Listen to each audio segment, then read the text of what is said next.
Hey, ladies and gentlemen, welcome to the Obi Sports Talk Show. I am your host, Obi. We've got plenty to talk about. Actually, we're only going to be talking about one thing. One of the greatest pitchers of all time, Bob Feller. Bob Feller. Robert William Andrew Feller. Rapid Robert, they called him. Was a pitcher. He bats right-handed, he throws right-handed, stands 6 feet tall, weighing 185 pounds. He was born November 3rd, 1918, in Van Meter, Iowa. And of course, he died in the year December of 2010. He signed by the Cleveland Indians as an amateur free agent in 1936, only 17 years old at the time.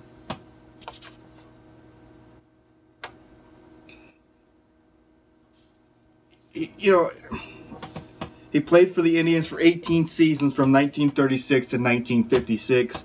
His last game was September 30th, 1956. He was inducted in the Baseball Hall of Fame in 1962, receiving 150 votes out of 160.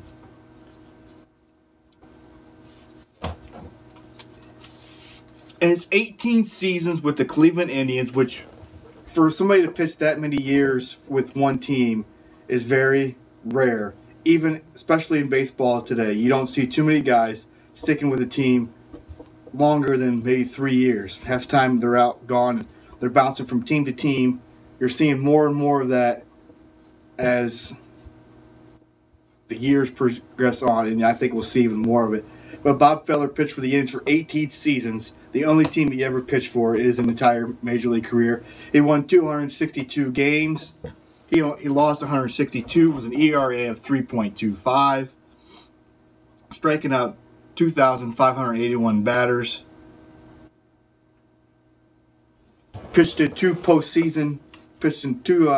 years with the Indians when they went in the World Series in 1948 and in 1954. He may not have been the best pitcher on those teams. He may not have got the most wins on those teams, but he still got the ring in 1948 as the Indians won the World Series in 1948, their only World Series championship in their franchise history. 1954, they probably had their best team by far, and they came up short against those Willie Mays and the Giants, and they lost the 1954 World Series. Bob Feller was still a very, very vital part to the Cleveland Indians organization up until he got sick back in November. Around November is when he started to get sick. He still went down for spring train every year, through a little batting practice a little bit, just through stuff. It was always at these camps they have for young ball players that the Indians put on. Bob Feller was a big part of that. He just loved being around the media. He loved the attention. He loved talking to people. He loved signing autographs, even up to the point where he couldn't sign them anymore. He tried to do it as much as he possibly could, even in his older years.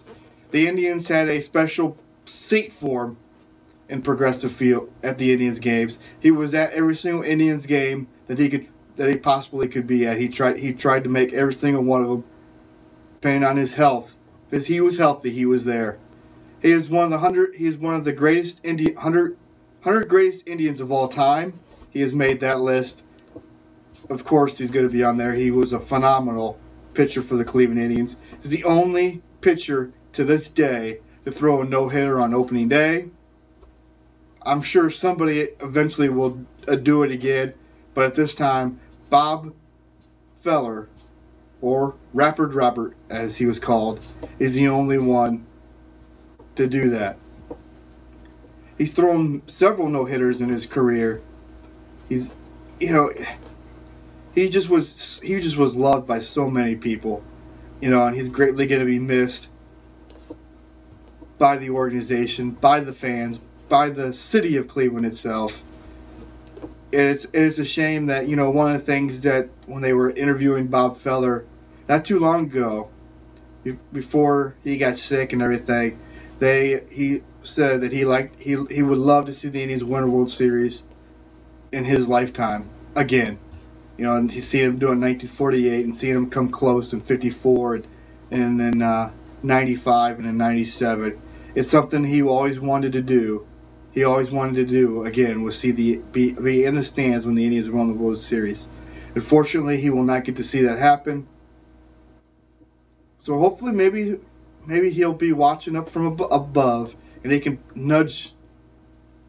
You know, maybe he'll see it from up there. Maybe he can nudge the people up there to try to make it happen or something. I don't know. That may be far fetched there, but maybe we could dedicate this season to Bob Feller, and we can shock the baseball world this year because everybody's already probably counting the Indians out. And we can get to the World Series and win one for good old Robert Feller, Rapid Robert, as they called him. I actually, of course, I don't know how much it would be worth, probably because he was done playing baseball by that time. He was probably, oh, I don't know, probably in his 70s, 80s, probably. But I did get his autograph on a picture that was taken when he played for the Cleveland Indians. I'm sure it's not really worth much, probably because he doesn't play anymore. But I mean, I don't remember too much about it, but knowing that, I'm sure that Bob Feller just, was just as happy as he could be to be sitting there signing autographs for people that still considered him a great baseball player. And he really was. I mean, what else can you really say about Bob Feller? I mean, he was one of the best, and the Indians have retired his number has been retired in Cleveland. Nobody will ever wear the number 19 in Cleveland ever again. He greatly will be missed by everybody from Cleveland, all Cleveland fans, the players, the personnel of Cleveland, and some of his teammates, the ones that are still around that played with him. He's greatly going to be missed by so many. He may be even missed by other people out in the baseball world. But it would be awesome if this year, like I said before, the Indians could shock the baseball world and win the World Series and do it for Bob Feller.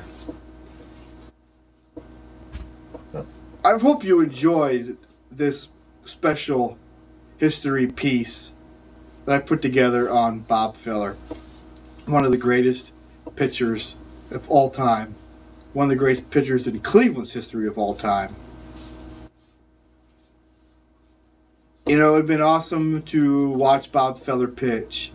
The only things we can do to watch him pitch in person, the only thing we can do now is watch videos or dig out the archives and read about Bob Feller, or watch the old video archives that they have of Bob Feller pitching at that age, at the age of the age in his time. There's so much more that I would love to share about Bob Feller, but I'm not sure I'm going to have enough time.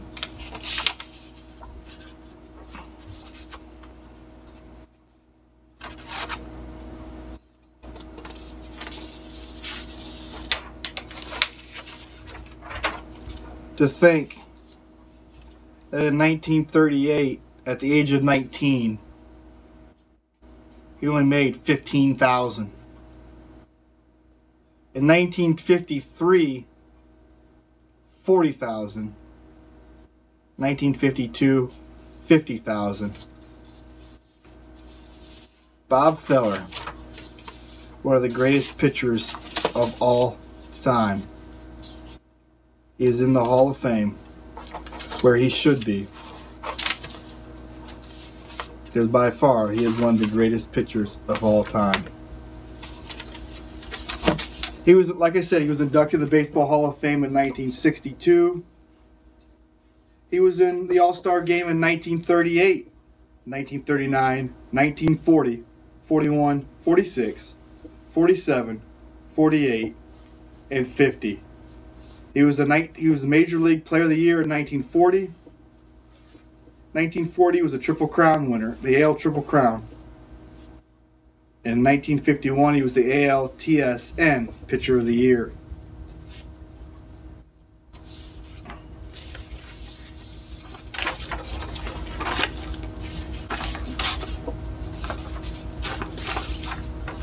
His best years,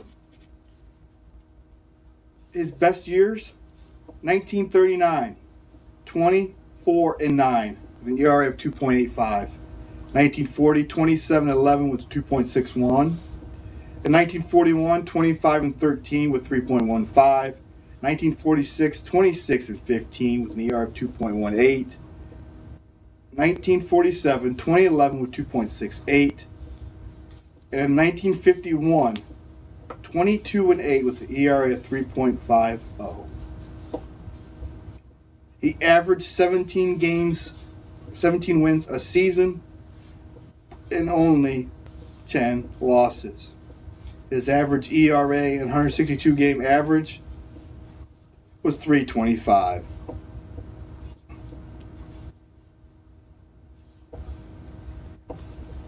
Ladies and gentlemen, I just thank you again for sitting back, relaxing, as we go down memory lane to remember a great pitcher, Bob Feller. May he rest in peace, and may we never forget Bob Feller. Thank you so much.